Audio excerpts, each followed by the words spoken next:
Moi, c'est un plaisir d'être ici devant vous à l'occasion de cette célébration donc, des 100 ans du renouveau de l'Académie de Marine, on a bien compris. Bon, l'océan, hein, alors là, je pense que je suis devant une assemblée de sachants. Bon, malgré tout, je rappelais quelques éléments dimensionnants, 70,8% de la surface de la planète. Hein. On le comprend un peu mieux quand on voit la planète sous cet angle un peu particulier et inhabituel. C'est aussi une chose importante pour la France en particulier, puisque nous avons la deuxième zone économique exclusive au monde, derrière les États-Unis, notamment grâce à nos outre-mer très répartis sur tous les océans. Océan important aussi pour ces enjeux. Hein. Depuis plus d'une décennie, on assiste à une maritimisation du monde qui prend plusieurs formes. Intérêt pour la recherche, hein, c'est un peu les campagnes que nous menons pour mieux comprendre l'océan, sa biodiversité. Intérêt aussi pour l'exploitation de ses ressources, qu'il s'agisse de ses ressources, la souris est là, de ses ressources énergétiques, les énergies marines renouvelables, qu'il s'agisse de ces ressources liées à la pêche, hein, un cinquième des protéines consommées par l'homme proviennent de l'océan.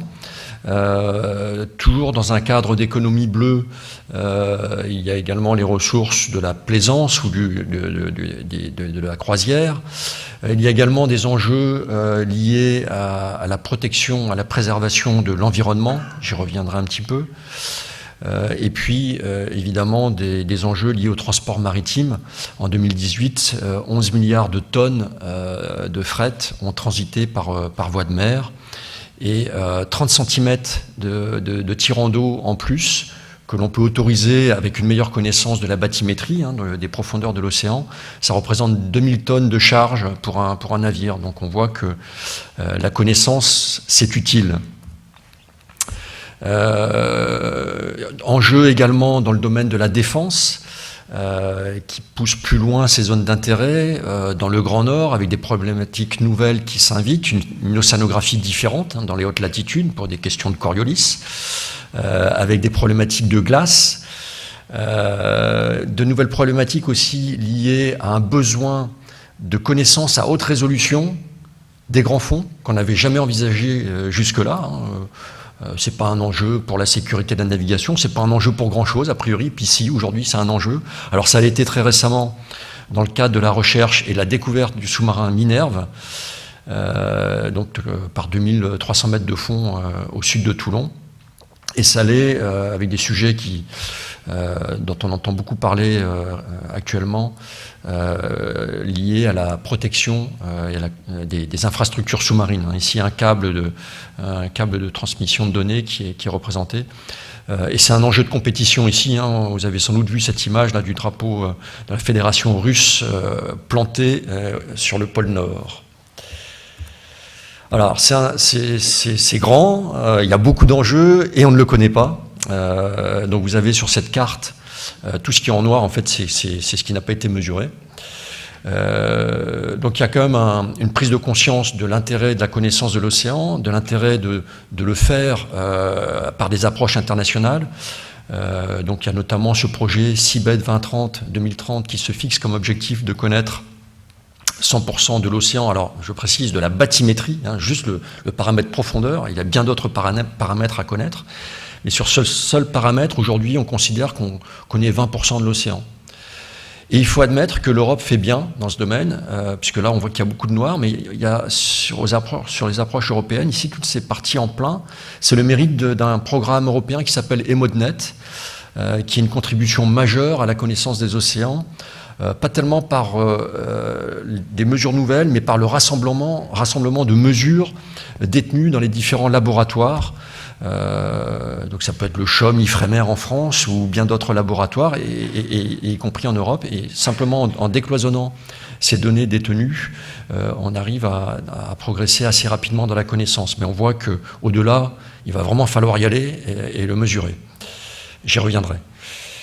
Alors, connaître l'océan, je disais que la bathymétrie, bon, finalement, c'est pas le seul enjeu. Enfin, on voit que ici, la mésaventure survenue en 2005 sur l'USS San Francisco, c'est simplement un mont sous-marin dont on ignorait l'existence dans le Pacifique. Vous voyez à quel point on connaît bien l'océan.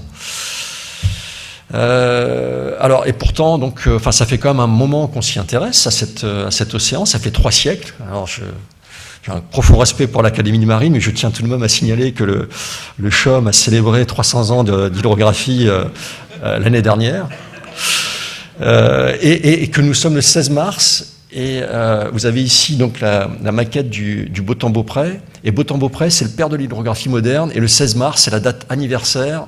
Je ne sais pas si Philippe l'avait calculé comme ça, mais c'est la date anniversaire de la mort de Charles-François de Beautemps-Beaupré. Voilà, donc les choses sont bien faites. Bravo. Voilà, en 1854, qui est une date qui a été déjà évoquée dans la journée aussi, d'ailleurs. 14 novembre.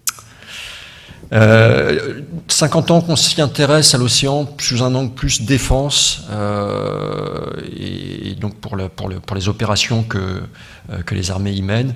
Et puis, en tout cas pour ce qui est du CHOM, depuis 15 ans et depuis que nous sommes passés établissement public administratif, nous y intéressons aussi sous l'angle des politiques de risques naturels. Et il y a eu des dates qui ont été rappelées sur les tsunamis à Banda Aceh, je crois que c'est 2004 ou 2005, et puis les submersions catastrophiques avec Xintia en 2010. Alors, la connaissance, malgré tout, bénéficie d'avancées technologiques, et j'en signale ici quelques-unes qui sont très liées à Toulouse et au spatial, évidemment, et ça a été évoqué longuement et parfaitement, donc tout l'apport de la localisation, qui est vraiment pour les hydrographes un très grand confort. Avant, c'est ce qui est représenté sur cette image. Avant de commencer à mesurer, il fallait mettre en place tout un tas d'infrastructures pour permettre le positionnement interne, des signaux, de la radiolocalisation ensuite, et tout ça a été grandement simplifié par l'arrivée des constellations satellites, GPS hier, Galileo aujourd'hui, et encore bien d'autres. Et puis aussi l'exploitation du satellite dans le visible, SPOT. Le CHOM a été le premier service hydrographique à réaliser ce qu'on appelle des spatiocartes, puisque dans le visible, en fait, dans les eaux claires, et singulièrement dans le Pacifique, la pénétration optique est suffisante pour donner une information sur la bathymétrie. Alors, de nombreux services sont rendus aujourd'hui aux usagers de l'océan. Dans le domaine des risques naturels, la vigilance de submersion a été présentée par Mathieu Chevalier tout à l'heure. Donc ça bénéficie d'un réseau d'observation des hauteurs d'eau, un réseau de marégraphes permanent en métropole et outre-mer, qui bénéficie aussi d'ailleurs à un autre service de prévention qui est le centre d'alerte tsunami qui est opéré par le CEA. Voilà. Et puis donc également des services d'observation pour l'établissement d'un référentiel géographique du littoral qui est réalisé au moyen de lasers aéroportés, voilà, dans le domaine bleu-vert.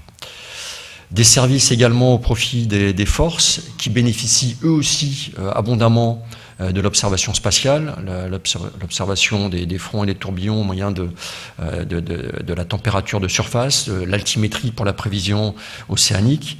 On utilise les modèles de Mercator pour réaliser nos prévisions au profit des forces qui partent tous les jours.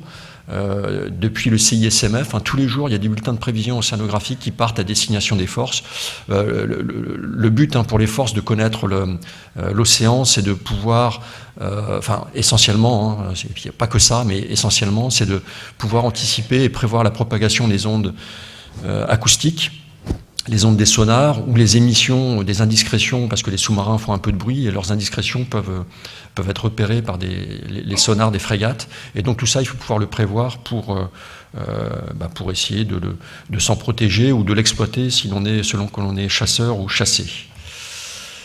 Des services géospatiaux de gouvernance des océans, pour tout ce qui concerne l'établissement des limites maritimes de référence, donc les eaux territoriales, les zones économiques, mais aussi les revendications d'extension du plateau continental, comme ici les 150 000 km² gagnés au large de La Réunion, Crozet, Saint-Paul, qui sont des droits que l'on a sur le plateau continental du fait de la continuité du plateau, d'une continuité géologique du plateau qu'il faut aller démontrer par l'observation. Donc si on démontre que le plateau s'étend au-delà de la zone économique, on peut revendiquer des droits sur le plateau. Dans la zone économique, on a les droits sur le fond, le tréfond et la colonne d'eau. Dans l'extension du plateau continental, on a des droits uniquement sur le fond et les tréfonds.